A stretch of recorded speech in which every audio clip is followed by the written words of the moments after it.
Fala rapaziada, tudo bem com vocês? Espero que estejam todos muito bem e com saúde, o que é mais importante nessa história toda. Aqui Eduardo Galvão em mais um vídeo para falar do lado bom da solidão. E hoje, não tem um tema específico. Hoje eu peguei 5 perguntas que geralmente me fazem e eu vou responder todas elas e vou analisar bem rapidamente essas perguntas, duas últimas extremamente pejorativa e a gente percebe, que a pessoa vem com essa tal malícia, mas a malícia está no outro, não está em mim. O que vale é aquilo que eu penso, o que o outro pensa não pertence a mim, pertence ao outro. Então o que prevalece é a minha vontade e sempre. Mas antes da gente ir a essas 5 perguntas, a gente tem que ir no cerne da questão. Quando a gente entra para a sociedade, quando a gente é inserido dentro da sociedade, parece que a gente ganha um manual, E esse manual diz o seguinte: para você ser feliz, você tem que entrar para a faculdade, fazer mestrado, doutorado, sair da faculdade, arrumar um bom emprego, ganhar bom dinheiro, constituir família, ler um livro, plantar uma árvore e ser feliz.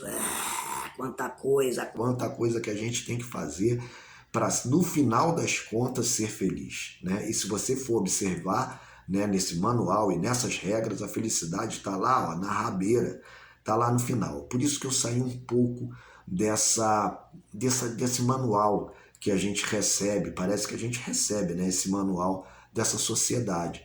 E eu saí fora, por quê? Porque eu não me casei uma vez, me separei, lógico, mas eu não tive filhos e a partir dessa época em diante, os meus relacionamentos, que não foram muitos, Porque sempre que eu falo de relacionamentos, muita gente acha que é 20 relacionamentos, e não, eu tive poucos relacionamentos, mas os poucos relacionamentos que eu tive foram ótimos, porque uns eu saí aprendendo e outros me deixaram grandes lembranças, e o que é o mais importante para mim também é ter essas boas lembranças de bons relacionamentos também. Mas todos eles me ensinaram na grande realidade.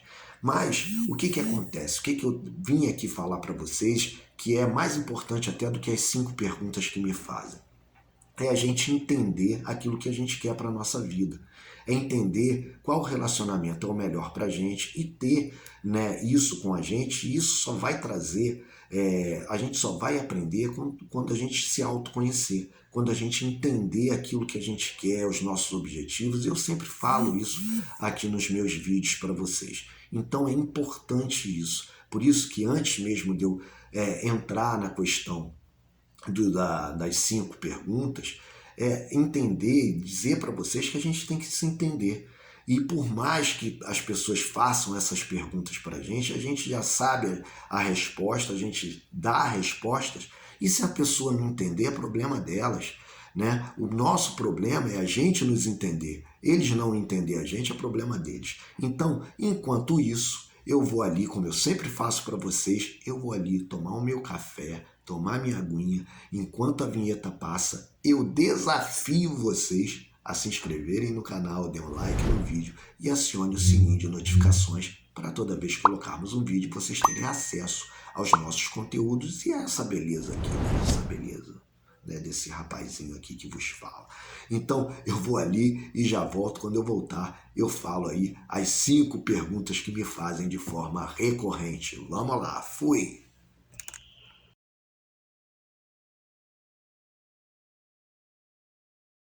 Rapaziada, eu falei que era VaptVupt, já estamos de volta aí. Eu vou entrar logo direto no assunto, vou falar sobre as 5 perguntas que me fazem, mas para cada pergunta eu vou dar minha observação, eu vou dar aqui aquilo que eu penso em cada pergunta dessa, tá bom? Então vamos lá. A primeira pergunta é se eu não tenho medo de envelhecer sozinho.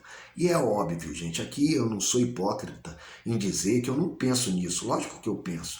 Mas aí vem uma outra pergunta. Eu vejo uma série de pessoas que envelheceram, E eu digo por amigos do meu pai, que envelheceram em que simplesmente os seus filhos, os seus parentes, principalmente filhos, viraram as costas para esses senhores e senhoras e os abandonaram. Isso para mim é muito mais triste do que envelhecer sozinho. É ser abandonado pela família inteira, por um filho, por uma filha, por um neto. Enfim, são pessoas que vivem até mais tristes do que uma pessoa que nunca teve isso. Porque é muito duro você ver um filho, uma filha, um neto virar as costas. E hoje, nos dias de hoje, principalmente nos dias de hoje, devido a esse problema todo que a gente está vivendo aí, tem muitos senhores e senhoras que estão bancando uma família inteira, né? Porque o filho perdeu o emprego, porque o neto também não consegue se inserir no mercado de trabalho, e essa responsabilidade, esse peso ainda cai nas costas desses senhores e dessas senhoras, né? Então é lógico que quando a gente tem uma família e essa família é unida, que a gente não está dizendo aqui contra a família, pelo amor de Deus, mas o que a gente vê quando a gente cai na realidade, o que a gente mais vê é isso, são filhos e filhas abandonando seus velhos, né? Então eu acho que hoje ter uma família muito grande não é garantia nenhuma de ter uma velhice amparada. Então, esse é o meu ponto de vista. Eu não tenho medo de envelhecer sozinho, eu tenho medo de envelhecer triste.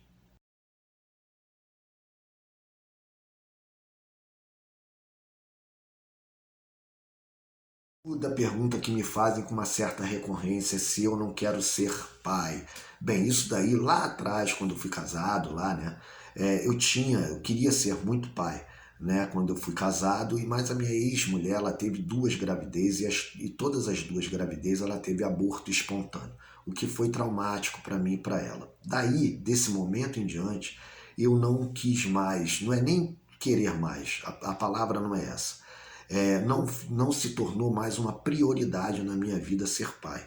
E de lá para cá eu vim com esse pensamento e até hoje eu tenho esse pensamento e possivelmente eu não queira ser pai aí porque não é uma prioridade na minha vida. Mas acho importante sim quem quer ter filhos. Volto a falar para vocês, isso é uma decisão minha, que cabe a mim decidir. Então eu decidi não ser pai por isso, né?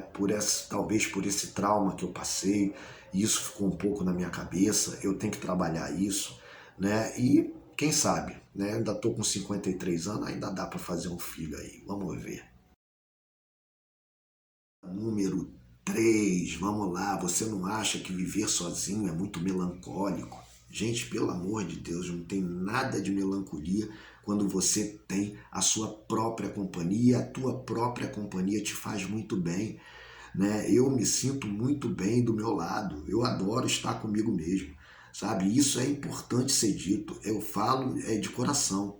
Eu acho que é muito mais melancólico você estar em um relacionamento de aparência, né? Quantas pessoas vocês aí que estão aí me assistindo não conhecem casais que vivem só pelas aparências, só para dizer que tem um ou outro. Para mim isso é que é melancólico, você está dentro de uma relação arrastada, dentro de uma relação que não te traz, sabe, não te agrega em nada. Isso para mim é melancólico. Agora, melancolia, muita gente acha o seguinte: ai, como é que você passa seu Natal, Ano Novo? Ai, seu aniversário. Gente, pelo amor de Deus, eu tenho família. né? Eu tenho uma irmã e outra coisa, se eu tiver que ceiar sozinho, eu vou ceiar sozinho, não tem problema nenhum. Como eu volto a falar para vocês, adoro a minha companhia. Então isso não é o menor problema para mim.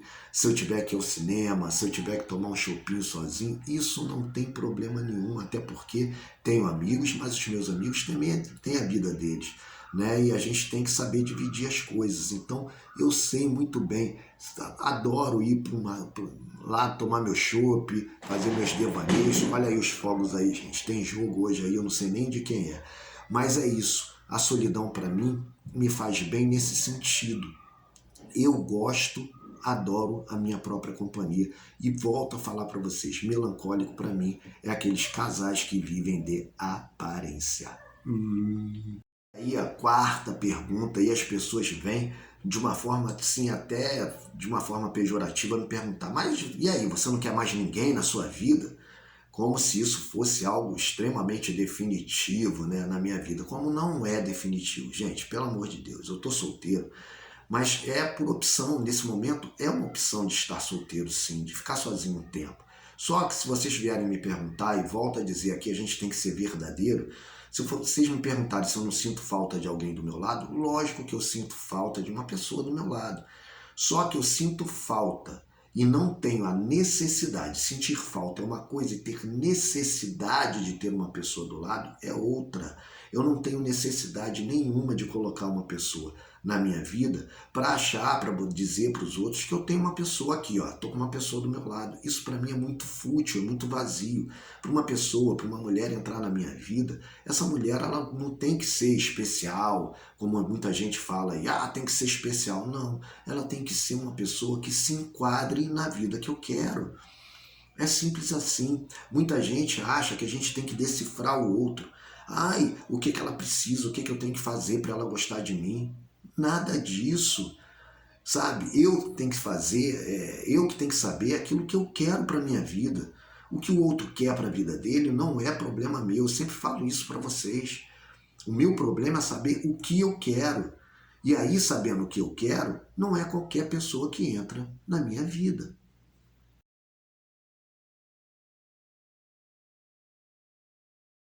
A quinta e última pergunta é a seguinte: será que você não é seletivo demais e com isso você afasta as pessoas de você? Olha só, caramba, hein? A gente escuta essas coisas, mas vamos lá. O meu processo nunca foi e nunca será de seletividade. O meu processo é de compatibilidade.